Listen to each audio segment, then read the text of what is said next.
Naghiwalay po kami. Bakit? Pinalit niya po ako sa dalaga. At ipinalit ka sa dalaga? Opo, sir. Kakalungkot naman. Yung asawa mo, ipinagpalit ka sa dalaga? Opo. Mga anak ko nasa malayo, kailangan. Apo. Hello, Nay. Ano po, sir? Kumusta po kayo? Abuti naman po. Anong ginagawa nyo? Nagtatastar po ng labong po, sir. Pwede ba makituloy? Pwede po, sir. Ay, magandang hapon po. Magandang hapon naman po. Ay, ang dami. Ano pangalan nyo, Nay? Sinayda Papio po. Nanay Sinayda. Opo. Pwede ba makipagkaibigan? Pwede naman po, sir. Oo. Ilan taon na po kayo, Nay? 51 po. Ito bahay nyo? Opo, sir. Ito, Ilalaga ko, sir, tapos ibinta namin sa bagsakan po, sir. ayan ang hanap buhay nyo. Opo, sir. Saan nyo kinukuha yung labong? Diyan po lang sa likod kasi, sir, yung inaalagaan namin itong, hindi po namin lupa ito, pinapaalagaan lang po. Bali, caretaker lang kayo. Opo, sir. Na ganyan pala yung proseso. Opo, sir. Araw-araw ganyan. Hindi naman, sir. Oo. 2 beses lang po, sir, sa isang linggo. 2 beses ang linggo. Opo, sir. Magkakano po bentahan ninyo yan? Ano po, sir? 50 po isang kilo. Mga ilang kilo na po yan? Ito po, sir. Oo. Mga 5 kilo lang po yan, sir. 5 kilo, so 250. Opo, sir. Pero ilalaga pa, no? Opo, sir. Nay, pwede ba makiupo ako? Sige po, sir. Makikitabi sa'yo, Nay, okay lang? Okay lang po. Ilang taon na po kayo, Nay? 51 po. Sa 50 anak nyo. Ano po, bali 10 po hanggang dun sa una kong asawa po. So ibig sabihin, may una kayo asawa. Opo, sir. Pero naghiwalay po kami. Bakit? Pinalit niya po ako sa dalaga. At ipinalit ka sa dalaga? Opo, sir. Kakalungkot naman. Bakit naman nangyaring ganun? Ilan ang anak ninyo bago kanya ipagpalit? 4 na, sir. Maliliit pa sila, sir. Maliliit pa yung anak mo nung ipinagpalit ka sa dalaga. Opo, sir. Yun, ganito rin ang hanap buhay ko, sir. Pinambuhay ko dun sa mga anak ko na nung naghiwalay po kami. Nung iniwanan ka ng asawa mo, 4 ang anak nyo. Opo. Maliliit pa sila nun. Opo, sir. Ngayon, ilang taon na yung mga anak mo? Mga na, sir. May mga asawa na rin sila. Maaga na rin silang nag-asawa. Sa hirap po ng buhay. Kumusta na ngayon yung asawa mo nang iwan sa'yo? Saan na siya ngayon? Nandun po sa asawa niya. May anak na rin. Meron na po, sir. Mayaman na. Hindi naman po, sir. Hindi naman. Ikaw po na, mayaman ka na. Hindi po, sir. Nag-asawa din ako ng pangalawa, sir. Nag-asawa ka rin, gumanti ka. Siya po ang una. Tapos nag-asawa na rin ako. Kasi Nag-asawa. kailangan ko din po, sir, yung kaano ko po, sir, kasama ko sa paghanap ng buhay. Tapos yung mga anak namin doon sa una po nasa akin noon. Sinamahan niya po ako na nagpalaki ng kunti yung mga anak ko, sir. So sa pangalawang asawa mo na, ilan na anak mo? 5 po, sir. Bali siyam. Opo, sir. 4 tapos 5. Opo, sir. Tama? Siyam lahat. Opo, sir. Oh. Yung hanap buhay po ng asawa ko, paminsan, sir, nag-uuling. Ngayon, yung asawa mo ngayon. Opo. Paminsan po, nag-ano din kami, tinda kami. Ng ganun, Ba't sir. kaya na-chop-chop yan talaga, Nay? Hindi ba mayroon pang gusgos para mabilis? Hindi kaya? Hindi po, sa itak po, sir. Kasi, hindi ko sanay po yun. Oo. O sanay po namin. Buti hindi kayo nasusugat. Paminsan, sir, naiitak namin yung kamay ko. Oo, nasusugat din. Opo, sir. Bago ang lahat, Nay, ako nga po pala si Daddy Frankie. Kilala niyo po ba si Daddy Frankie? Opo, yung sa po, dito po, sa yung nagbablog po. Nagbablog. Pero napapanood mo yung... Opo, nakapalo po kayo sa cellphone ng anak ko. Ganun. Napapanood mo. Opo, Ano ba mga ginagawa ng Team Daddy Frankie? yung po, sir, yung umiikot po sila. Tapos? Tapos yung namamasyal po sila sa bahay-bahay ng Tapos? nagbibigay po ng mga tulong po. Nagbibigay ng tulong. Ang hirap po ng buhay namin dito, sir. Pag hindi po kami magtanim ng gulay, tapos pag tag-araw po, wala kaming paninda kung hindi mag-uling po. May magpapahingi po sa amin ng kahoy, putulin po namin yun, uulingin po namin para po kami ng pang-araw-araw namin. Sir. Tapos magtanim, ganun so. Ito, hindi nyo lupa ito, Nay? Hindi po, sir. Nakikitira lang po kami. Nakitirik lang. Opo. Gaano na kayo katagal nakatirik dito? Hindi lang po 20 years, mga 30 years na. Maliit pa po ako dito nung Sino may-ari itong lupa? sa mga po dyan sa Kuraming family po. Kuraming family. Kilala nyo naman sila. Opo, yung tatay ko. Bali, unang tumira, magulang nyo pa dito. Opo, Tapos kayo naman ang sumunod. opo, sir. Nga lang po, sir, pag mahirap, pati puso po namin, wala. Anong puso? Yung gripo po, tapos kuryente. Ha? Opo, Kuryente, wala rin. wala po. Tsaga lang po kasi mahirap nga po ang buhay pag yung nakikita namin po dito sa paninda, tinitipid na lang namin po, sir, na pinangbabaon sa mga anak ko. Mhm. Kasi nga po walang trabaho din yung isa po. Nag-asawa po kami nung nagkilala po kami ng asawa ko, binata po siya. Oo. Sa palengke po kami nakakilala. Binata yun na pangasawa mo rin. So yung asawa mo, ipinagpalit ka sa dalaga. Opo. Kaya gumanti ka, nag-asawa ka rin ng binata. Lumigaw din sa akin po sa palengke. Niligawan ka sa palengke. Opo, sir. Yung nagtitinda po ako. Kumusta naman ang samahan nyo ng bago mong asawa ngayon? Buti naman po, sir. Okay naman. Natulungan po kami, ganun. Oo. Nagtutulungan kami kung ano po yung ginagawa ko. Nagtitinda rin po kaming dalawa. Magkasama lagi. Opo. Tapos pag mag-uling, nagbubuhat din po ako. Diyan kayo nag-uuling. Opo, sir. Diyan. Tulong-tulong. Opo, sir. Kasi wala pa kami pong anak na tumutulong sa amin. Bakit? Ba't walang anak? Yung mga anak mo na una. Wala po. Nag-asawa din po silang maaga. Mahirap din po ang buhay nila. Nasaan na sila ngayon? Nasa po, kung saan po nakapag-asawa sila, doon po sila. Malayo din sa amin. Wala sila dito. Opo. Yung mga anak namin sa una. Pero nagkakausap-usap naman kayo. Minsan lang po, sir, sa isang taon po. Ay, bakit? Saan lugar ba sila? Bakit once a year lang? Minsan po nasa Maynila. Yung isa, Hindi ba nila kinukumusta yung nanay nila? nangungumusta lang po. Wala din silang hanap buhay. Ganun, sir. Mahirap din. Mahirap din po sila. Nay, naka-video kami ha. I-upload namin to sa Facebook, YouTube. Okay lang. Okay lang po. Mapapanood ng mga anak mo to. Opo. Ano sasabihin mo sa mga anak mo? Sa mga anak ko Oh. na nasa malayo sila, kailangan mag-ingat po sila doon sa Maynila po para hindi po sila yung alam niyo na po yung mga ibang tao na masasama po. Ganun po, sir. Kailan sila huling dumalaw dito?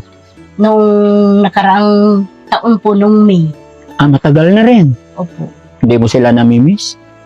Namimiss ko din sila, sir, kaso nga lang mahirap din po sila. Kulang po sa kanila yung sir, yung kinikita nila. Pero kung pamasahe lang naman para madalaw kanila, di madali lang. Madali lang po, sir, kung mag-iipon po sila. Kasi kulang pa nila yung sahod po nila kung magkano lang. Oo. Di ba, Nay, mas masaya pag dumarating yung mga anak natin, sabay-sabay dadalawin yung nanay nila. Opo, sir. Masaya yung ganun, no? Opo. Kahit walang pera, magluto lang ng pakbet dyan. Basta salo-salo. Opo, sir. Yun lang. Gusto mo ba ng ganun, Nay? Opo, sir. Sabihin mo para mapanood ng mga anak mo. Yung mga anak ko nasa malayo, kailangan hindi sila umuwi ng birthday ko, sir. Oo. Sige, sabihin mo. Hinihintay ko sila kasi namimiss ko din sila. Oo. Hindi nila ako dinalaw, sir, ng birthday ko. Hindi ka nila dinalaw. Opo, sir. Nakalimutan nila siguro. Pakawala din po siguro silang sir. O, hindi, manawagan ka na lang sa kanila kahit hindi birthday. Basta dumalaw sila, sabay-sabay silang papasyal. Opo, sir. Yung mga anak ko na nasa Maynila, kailangan, pasyalan nyo rin ako. Kahit minsan lang. Kasi, alam nyo na, yung hanap buhay ng nanay nyo, ganito lang. Pag hindi po kami magtitinda o kaya mag-uuling, wala rin. Kunting tiis, basta hindi po tayo nakakalimot sa Diyos po. Saan palengke ka nagtitinda na? Sa bagsakan po, sir. Anong palengke? Sa ano ba yan? Okay. Gaano mo na katagal ginagawa to na? Nung mga maliliit pa yung anak ko, sir, ganyan na yung... Ganyan na. Kasi wala pong tutulong kung hindi nagtutulungan po kami, sir. Bakit kailangan pang ilaga bago ibenta? Para pag ano po, iluluto na lang po nila. Ganun. So malambot na to. Okay, sir. Gusto nyo? Masarap. Gusto nyo, sir, Tikman ko muna. hindi pa hilaw pa yan. Hindi pa Hindi pa pwedeng kainin? Hindi pa, sir.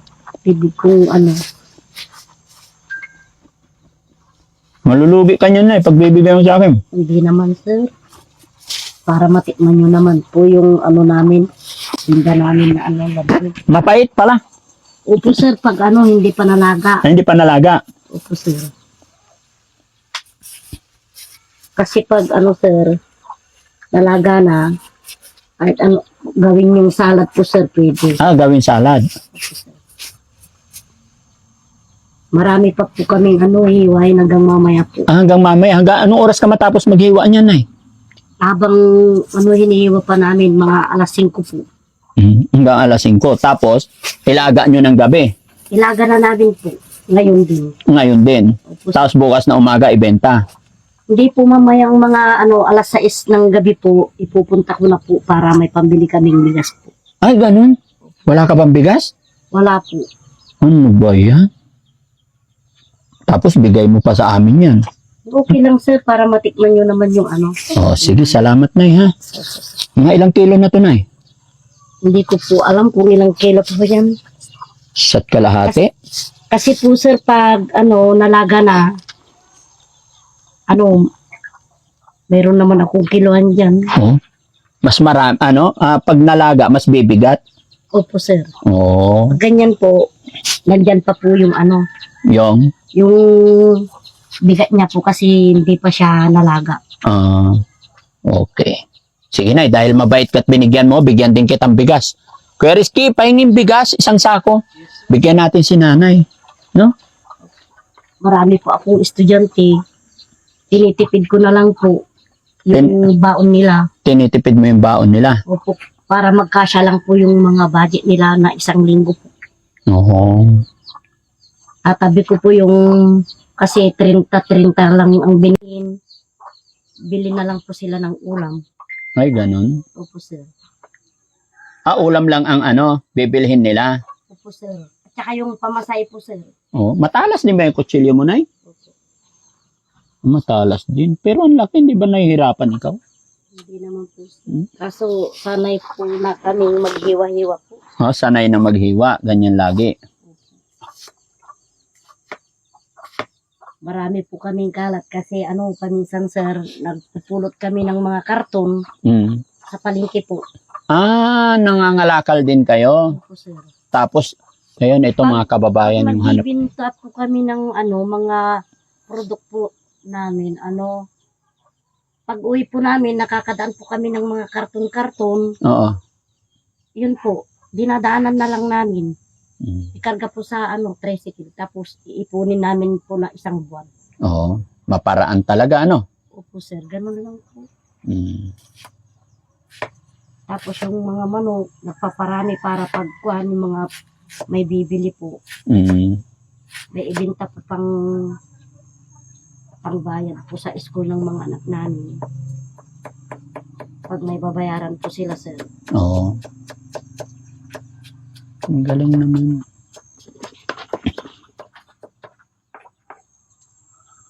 Okay na. Ayan. Ayan, Nanay. May bigas akong bigay sa inyo para makatulong. Sabi mo, dito bro. Thank you, Kuya Jessie. At syempre, dahil marami daw estudyante si Nanay, bigyan kita ng Nay, kaunting tulong. Nay, 5,000 po. Makatulong, no? Oh, ayan. Thank you, sir. Maraming salamat po, sir, kasi tipidin ko na po ito pambaon ng mga anak ko. May babayaran po kasi sila sa school eh. Oo. Salamat po. Maraming salamat po dito po sa kay Daddy Frankie. Opo. Salamat na ha. Laban lang. Nadaanan ko lang kayo dito. Napansin ko lang po yung kalagayan, sitwasyon nyo rito. Kaya sabi ko, kumustahin ko kaya sila nanay.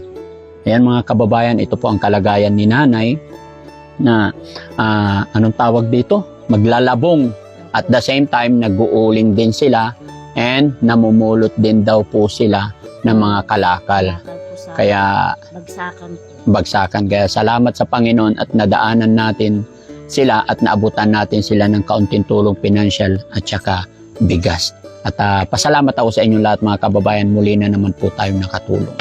Ano masasabi ni nanay nakatanggap ng blessing sa araw na ito? Maraming salamat po sa inyong lahat. Tapos kay God po. Yun, number 1 po. Lagi Hindi po tayong nakakalimot sa God. Yes, lagi tayong mag-pray para kay God na.